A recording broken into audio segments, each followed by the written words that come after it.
शांति। ओम शांति बाबा। ओम शांति। आज 30/9/2022 के बाबा के महावाक्य प्रातः मुरली। ओम शांति। बाप दादा मधुबन। बाबा ने कहा, मीठे बच्चे जी बाबा, इस समय सभी की तकदीर बिगड़ी हुई है। इस समय सबकी तकदीर बिगड़ी हुई है क्योंकि सब पतित है ना। तुम्हें अब श्रीमत पर सबकी तकदीर जगानी है ना, पावन बनने की युक्ति बतानी है। ठीक है बाबा, मीठे बच्चे में इस समय सभी की तकदीर बिगड़ी हुई है क्योंकि सब पतित है। तुम्हें अब श्रीमत पर सबकी तकदीर जगानी है, पावन बनने की युक्ति बतानी है। प्रश्न दिया बाबा ने, सबसे खराब चाल कौन सी है जिससे बहुत नुकसान होता है? उत्तर में क्या है? एक दो को पत्थर मारना, अर्थात कड़वे बोल बोल कर जख्मी कर देना, यह है सबसे खराब चाल। इससे बहुत नुकसान होता है। तुम बच्चों को अब रूप बसंत बनना है, अच्छे मैनर्स धारण करने हैं। तुम्हारे मुख से सदैव अविनाशी ज्ञान रतन निकलने चाहिए। आत्मा को भी याद से रूपवान बनाना है और बाप जो ज्ञान रतन देते हैं उनका दान करना है। बहुत मीठे बोल बोलने हैं, कड़वे बोल बोलने वालों से किनारा कर लेना है। गीत आया है बाबा का, भोलेनाथ से निराला कोई नहीं। ओम शांति। बाप हमेशा भोले होते हैं। एक होता है हद का बाप और दूसरा होता है बेहद का बाप। बाप तो होते ही हैं, एक लौकिक और दूसरा पारलौकिक। लौकिक बाप को तो सब जानते ही है ना। तुम ब्राह्मण लौकिक बाप और पारलौकिक बाप दोनों को जानते हैं। लौकिक बाप भी भोले ही हैं। बच्चे पैदा कर उनकी संभाल कर मेहनत कर फिर सब बच्चे को दे देते हैं ना। झूठ आदि बोल करके कमाते हैं कि पिछाड़ी में पुत्र पोत्रों के लिए छोड़ कर जाए। तो बाप का बच्चों पर बहुत प्यार होता है ना। छोटेपन में ही बच्चा बाबा बाबा कहने लग पड़ता है। बाबुल अक्सर बहुत मीठा है ना। अब तुम बच्चों ने बेहद के बाप को भी जाना है। बेहद के बाप ने तो कमाल की है, कितनी बेहद की नॉलेज सुनाते हैं। लौकिक बाप तो समझा ना सके, फल धन आदि देते हैं, परंतु पिछाड़ी को तो वह बना ना सके ना। परंतु बिगड़ी को तो बना ना सके ना। धन आदि तो देते हैं परंतु बिगड़ी को तो वह बना ना सके। बिगड़ी को बनाने वाला तो भगवान भोलानाथ ही है। वह कल्प कल्प सर्व की बिगड़ी को बनाने वाला, सर्व को गति सतगति देने वाला है। लौकिक बाप टीचर गुरु हमको बेहद का मालिक नहीं बना सकते। बेहद बाप को जानना और रचना के आदि मध्य अंत को जानना, यह और कोई भी नहीं जानते। तुम्हारे में भी नंबरवार पुरुषार्थ अनुसार बच्चों की बुद्धि में है कि यह बेहद का चक्कर कैसे फिरता है। बच्चे जानते हैं यह बना बनाया ड्रामा है, बाकी वहीं हमें पुरुषार्थ कराते हैं। हम पुरुषार्थ जरूर करेंगे। कल्प कल्प जैसे श्रीमत पर पुरुषार्थ किया था वैसे हर एक कर रहे हैं अपनी बिगड़ी को बनाने। देखते हैं कि बहनें और भाई सब बिगड़ी को बनाने के पुरुषार्थ में लगे हुए हैं ना। भारतवासी पुकारते भी हैं, हे बिगड़ी को बनाने वाले, हे पतित पावन आओ। तो रावण ने बिगाड़ा है ना, जिससे ही धर्म भ्रष्ट और कर्म भ्रष्ट बन पड़े हैं। अब तुम बच्चों ने यह सब बाप द्वारा जाना है। तो मनुष्य सृष्टि जिसका जिसका नाम कल्प वृक्ष है वह बहुत ही नामी गिरामी है, जिसका राज भी बुद्धि में बैठ गया है। मनुष्य लोग जब तुम्हारे चित्र देखते हैं तो कहते हैं कि ये तो कल्पना है। तो ये बाबा ने चित्र बनवा रखे न, देखा है ना, तुम्हें सोचते थारी कल्पना है।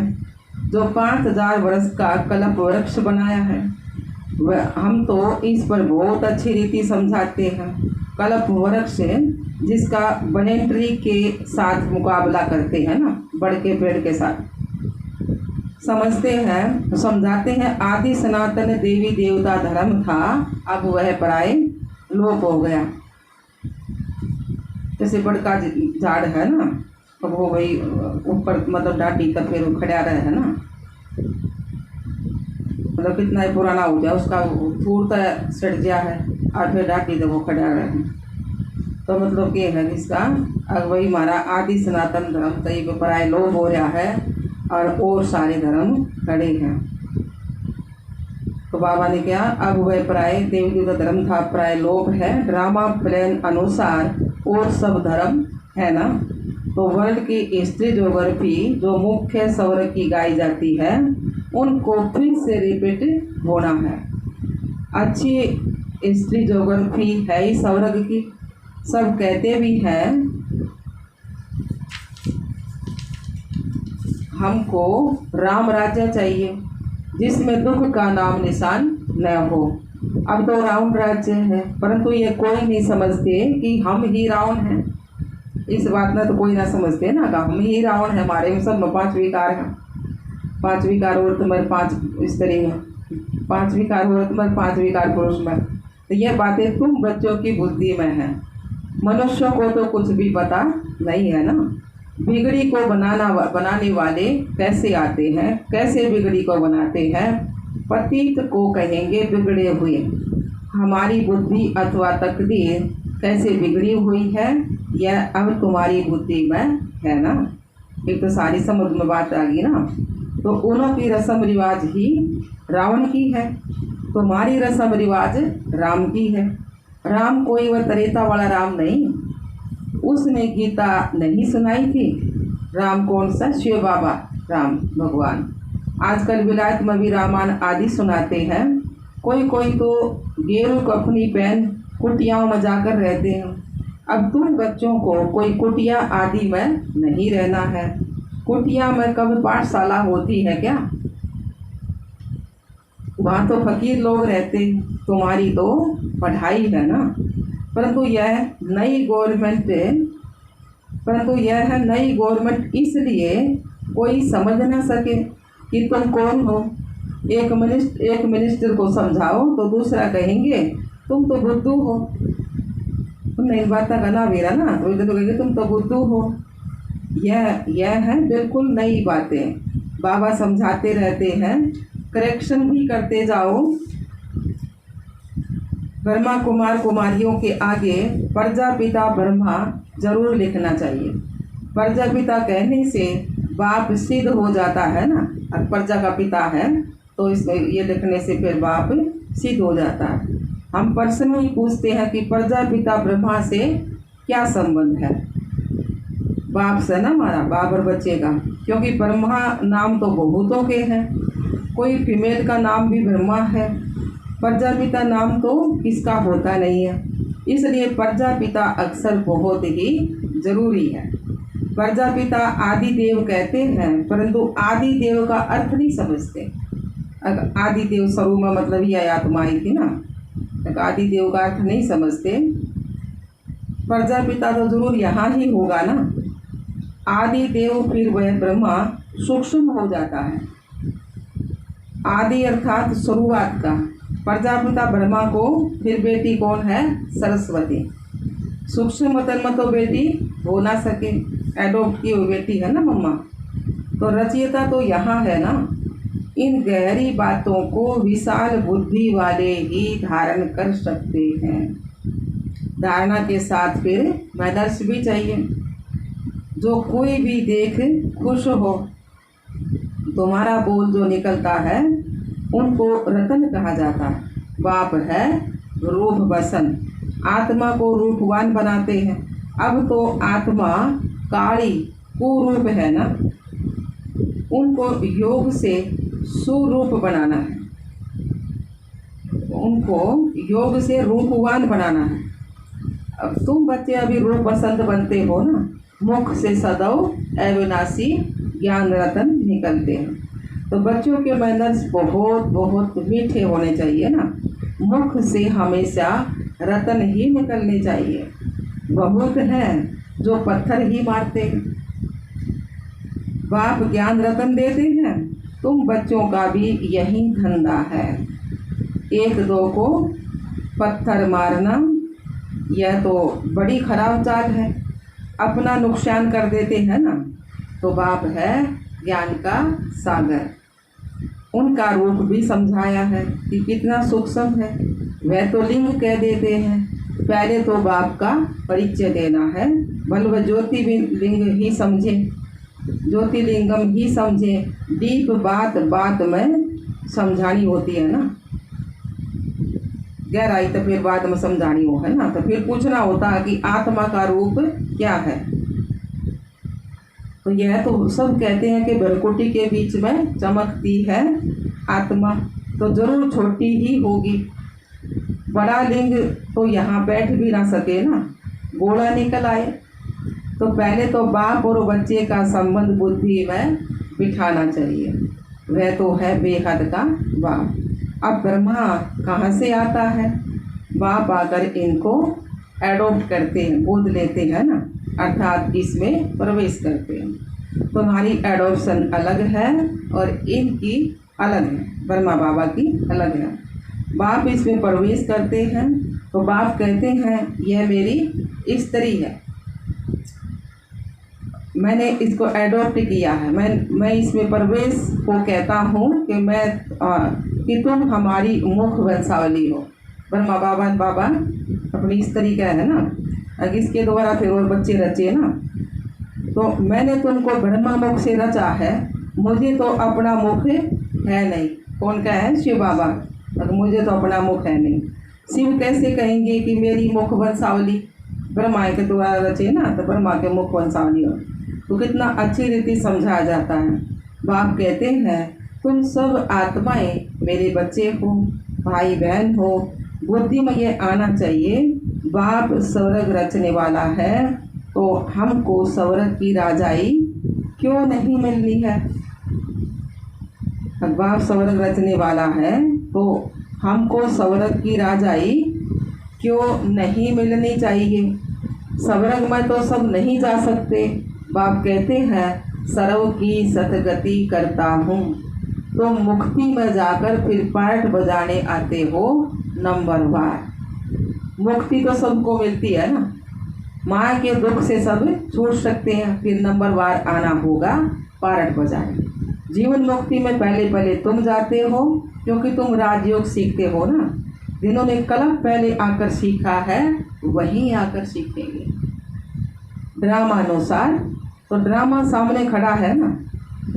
अभी तो अनेक धर्म है। सतयुग में एक धर्म था, सूर्यवंशी चंद्रवंशी धर्म किसने स्थापन किया? यह कोई भी नहीं जानते। बाबा ने स्थापन किया ना, तुम जानते हो।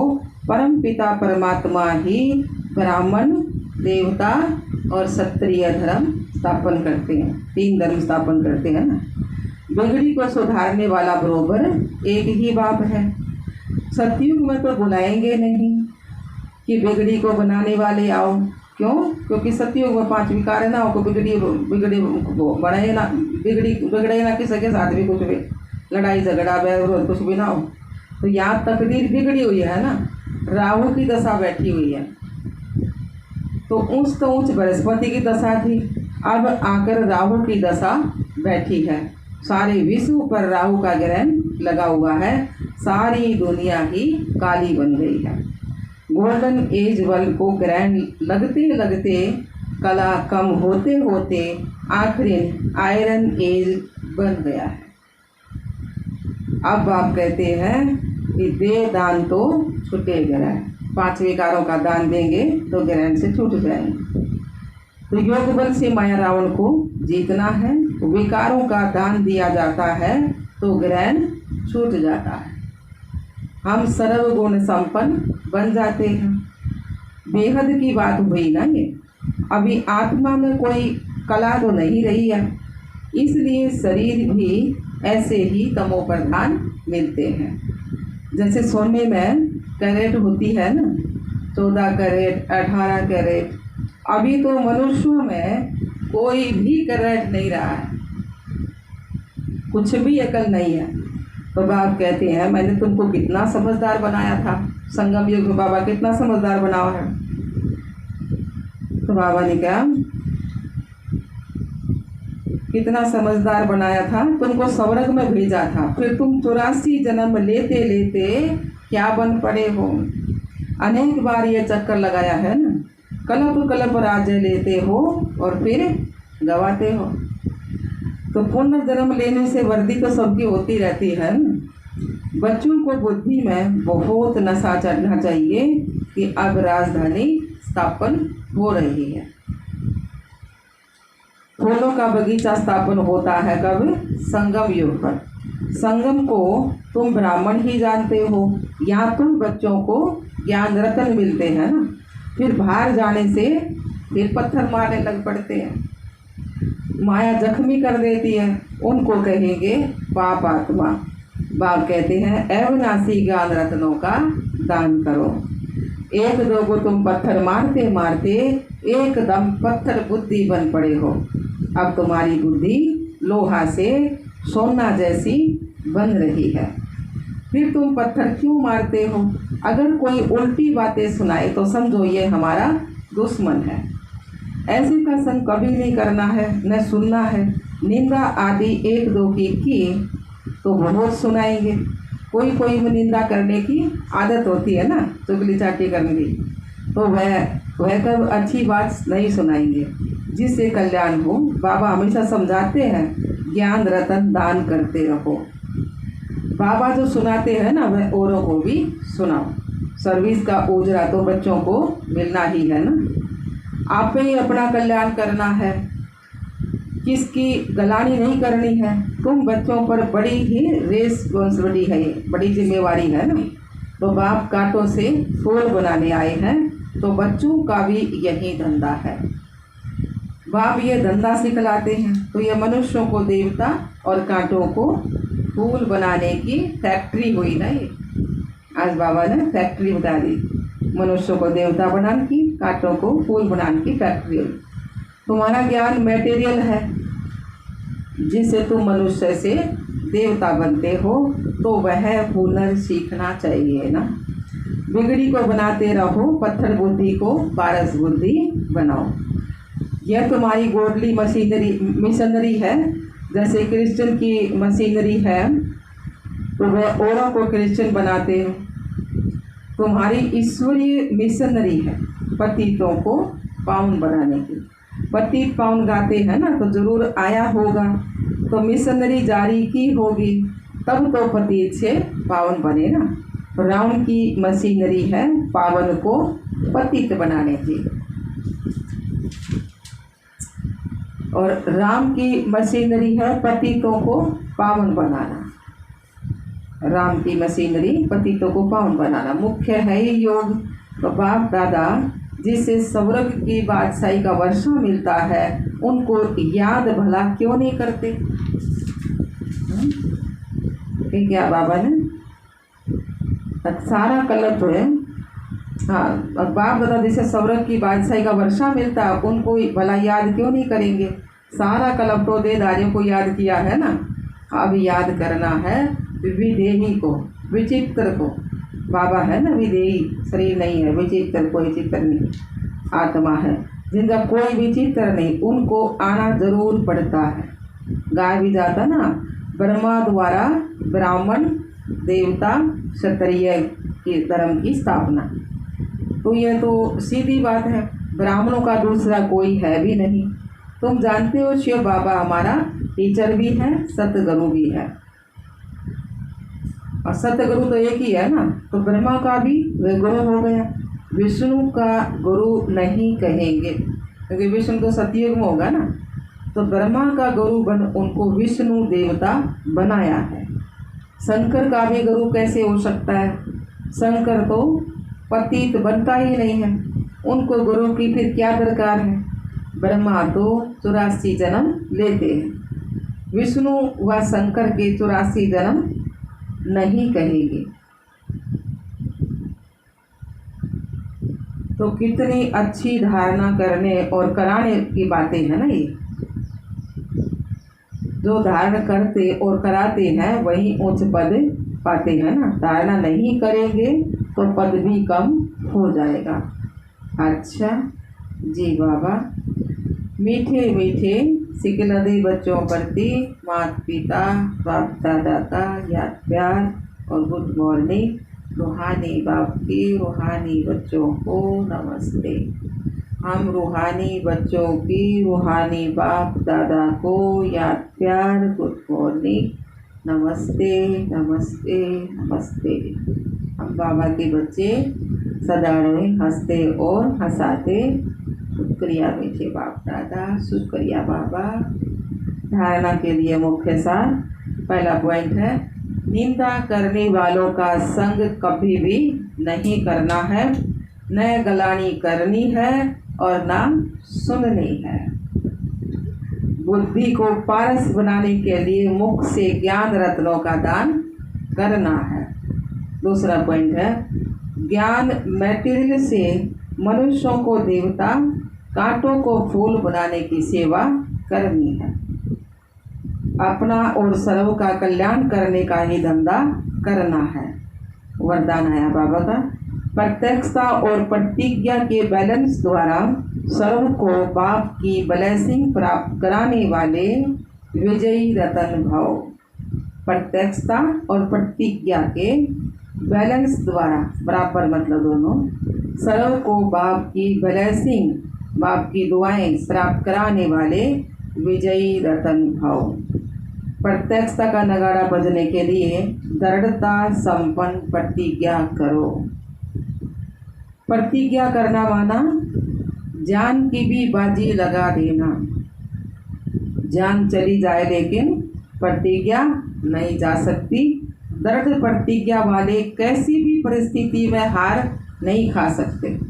वह गले का हार अर्थात विजयी रतन बन जाते हैं। तो जब ऐसी दृढ़ प्रतिज्ञा करो तब प्रत्यक्षता हो। प्रत्यक्षता और प्रतिज्ञा, इन दोनों का बैलेंस ही सर्व आत्माओं को बाप दादा द्वारा ब्लेसिंग प्राप्त होने का आधार है। स्लोगन दिया बाबा ने, लवलीन स्थिति का अनुभव करो तो समर्थी विसमर्थी के युद्ध में समय नहीं जाएगा। लवलीन स्थिति का अनुभव करो तो समर्थी विसमर्थी के युद्ध में समय नहीं जाएगा। अच्छा, ओम शांति, ओम शांति।